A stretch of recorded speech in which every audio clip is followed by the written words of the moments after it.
Hey guys, it's Damien from Marketing Food Online. I am answering a question that I've actually had about a week ago, 2 weeks ago from some of my subscribers.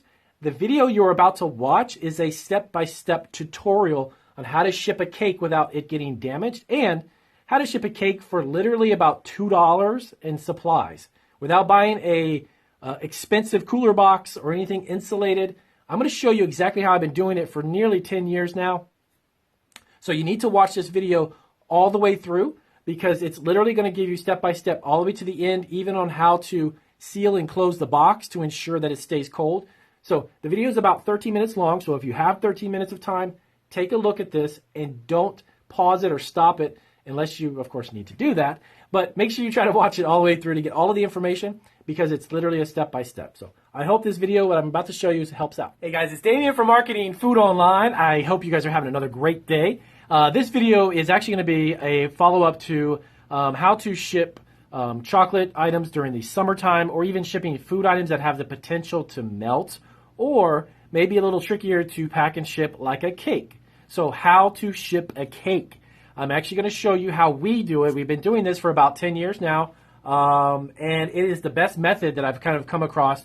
The first few times that I did this, I had a learning experience, if you want to call it that. And the cake did not exactly arrive all that great. But through trial and error, I was able to figure out and kind of formulate the best way to get a cake and ship it. Now, there are a few things that I'm going to recommend you not do. Okay, there are certain types of frosting, certain types of icings on cakes that do not make for a good cake to be shipped. What do I mean by that? As you know, if you're a baker or if you make cakes or if you make cookies or whatever it may be, there are certain types of toppings that just don't make good shipping in transit. They don't really arrive the way they should, if you will. The condition of the cake and the top of the icing, it gets horribly messed up. But the type of cakes that we ship, they have a buttercream frosting that is frozen. When we make the cake, here's how we do it. We bake the cake and we take the buttercream frosting, we put it on, and we have a variety of flavors. You can flavor it however you want to, okay? But we have one that's a lemon cake. We have a German chocolate cake that doesn't really have buttercream frosting. But the type of coating that we put on the German chocolate cake, that icing with the coconut and all that good stuff, freezes very, very well, okay? There are some types of frostings, like the kind you go to a bakery and you see those beautiful cakes with that really kind of soft, very well designed, very pretty, very intricate design top. Icings, they do not ship well. So if that is the type of frosting that you use, this video is not going to help you out because I'm not recommending you ship those types of cakes. Now, if you make a cake and you can transition, you can kind of change the recipe ever so slightly to make a buttercream frosting that you can freeze, okay? Once you freeze the cake, it is perfectly solid. It is rock hard solid. And then I'm going to go over here and I'm going to show you in our shipping area how we actually ship those types of cakes, okay? Now, for the demo purposes, I don't have a cake at the moment right now to show you, but I do have something that's comparable to it, and it's going to be this. Now, I know that's a steel bowl that's on a baker's board, okay? But it'll serve the purpose of this explanation, and I can show you exactly how to ship this without it getting damaged, okay? So let me put this down, and I'm going to get to explaining. Let me turn this off 1 second, and I'll turn it right back on. Okay, guys, I'm back. That was quick. That was fast. All right. So the video, as I said, is a little unorthodox. I'm kind of just moving the camera around. But the information I'm giving you is much more valuable than how pretty this video looks, okay? So here is how we ship the cake, okay? Number one, we have two sizes of round cakes. I do not ship any square cakes, rectangular cakes. I just don't. Now, this method can be used for that, but I'm just going to be honest with you, I don't ship anything that's square. It's just round. It's two sizes. We have a 9-inch. That is the size of this. Baker's board is 9-inch. Now, when I ship it on this, it goes right up to the edge of the round baker's board. This is a good replica. It's a bowl because I don't have a cake right now, but I wanted to make the video and get this information to you guys as soon as I could. This replicates kind of our 6-inch, which is our small round cake, okay? Now, of course, as always, shrink wrap. See, this doesn't move. Like I showed you in my video on how to ship cookies, shrink wrap it to the board, it doesn't go anywhere, okay? So just imagine this as a 6-inch round cake. Okay, here we go. Now, the box size that I would recommend you use is 12 by 12 by 8. Okay, what I use is the free, these are free, priority mail box. This is 12 by 12 by 8. It is a square box. It is 8 inches tall. Okay, top to bottom, 8 inches. All right, and what I do is I line it. Let me show you how I line this. Get yourself bubble wrap. Really quick side note, don't ever use peanuts. Those little peanuts, those styrofoam peanuts, for 2 reasons. Number 1, they shift too much in shipping, okay?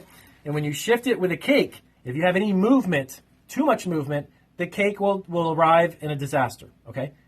Don't use the peanuts. The second reason why is that they create a mess. Your customer will get annoyed. I've had this before. I've had emails from customers.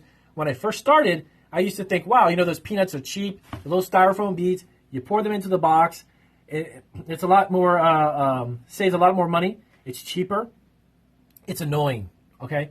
It's annoying for your customers. Just don't do it. That's my recommendation. If you want to use them, good luck. Let me know how many times you get negative feedback from your customers. Okay, bubble wrap peanuts. Why do I use this? Watch. I'm going to line the box with this. And when I say line it, this is what I mean.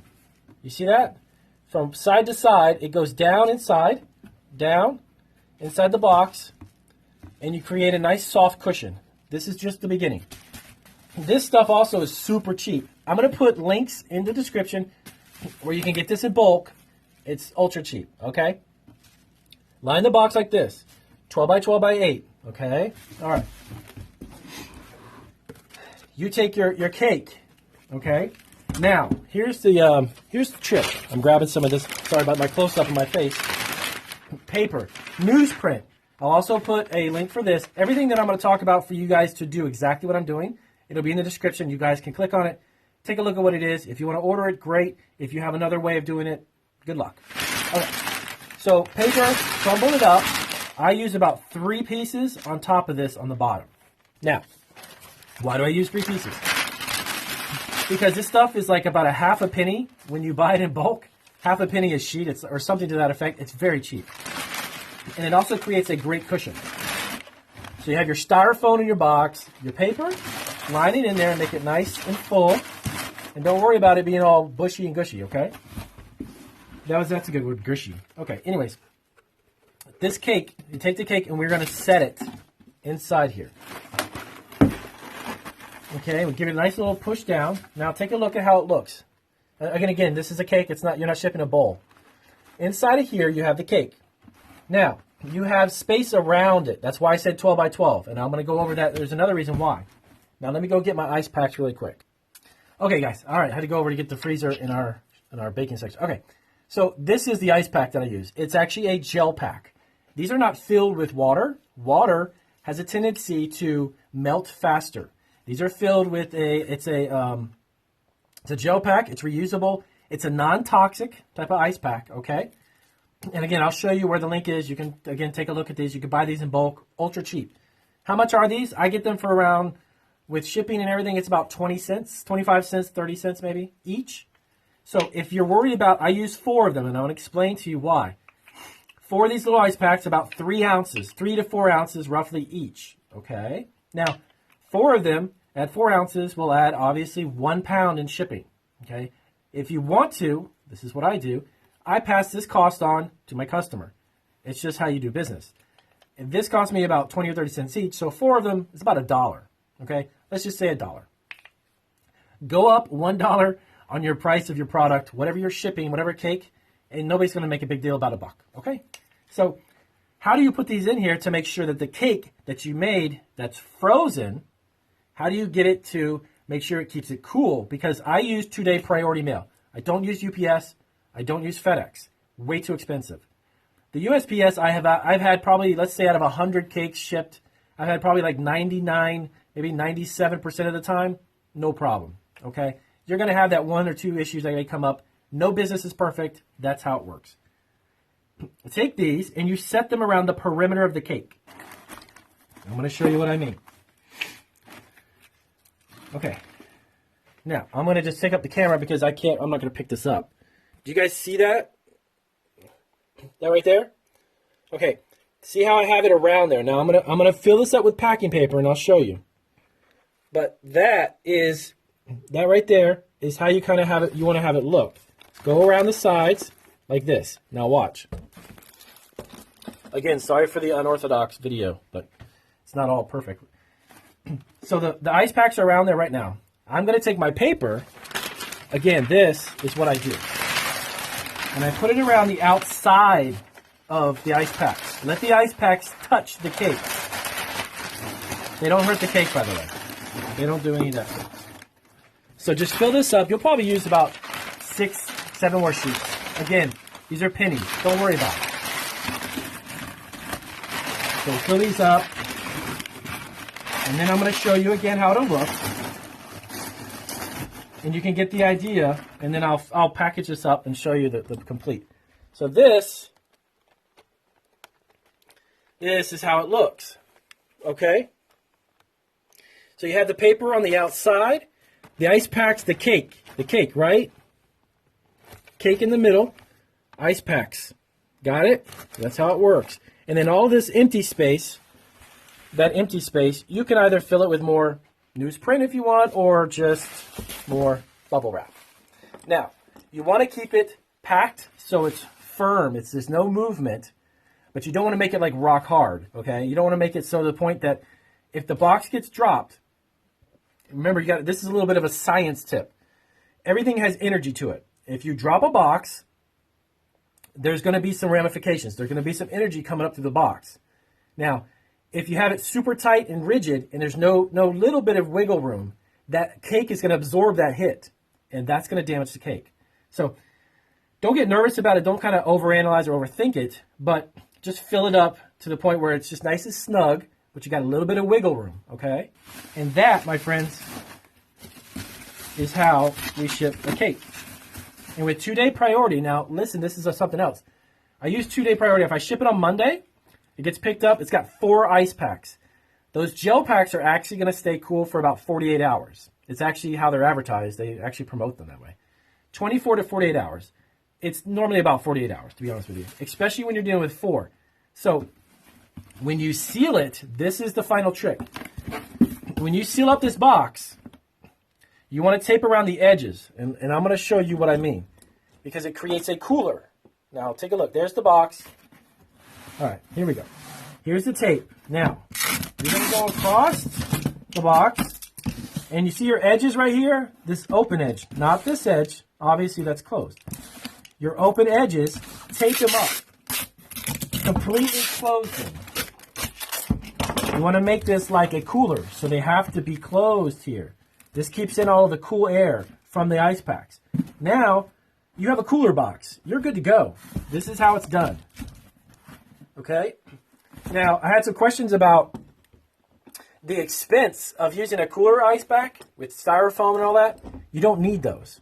You can use them, but you don't need them. This creates exactly the same thing. You see how it's sealed? So this box right now is free. The box from the Priority, 12 by 12 by 8, is free. The bubble wrap costs you pennies. The newsprint costs you pennies. The ice pack costs you like about $1 or so for all 4 of them. So I just created a cooler pack that you would pay $6, $7, $8, maybe $4 or $5 for. Created for about $2. Okay? That's how I've been doing it. That's how we always do it. I don't pay for ridiculous priced cooler boxes unless your cake is like $1,000 a cake. Well, good luck with that. But so anyways, that's how I do it. And I would definitely say do not, let me just move my camera down. Do not buy boxes or those cooler boxes. You don't need them, okay? And if you want to, if you can, try to play with your recipe. The reason why I use those types of icings and frostings is the fact that when I ship it, it's rock solid, and I shrink wrap it, it won't affect the cake, okay? If you have a soft, cushy icing, don't even bother shipping the cake. You can deliver them locally or something. Don't ship them. They're going to arrive damaged. So there are certain types of frostings, certain types of toppings that work great. I hope that video kind of explained exactly how to do it, and I hope you watched the whole video through because step by step, that is about as cheap as you can do it, and you can get your cake to arrive perfectly. So thank you guys, and I hope that helped out. If it did, please give me a big thumbs up. And if you have questions about packing, as always, let me know down below. I will get to it as soon as I can.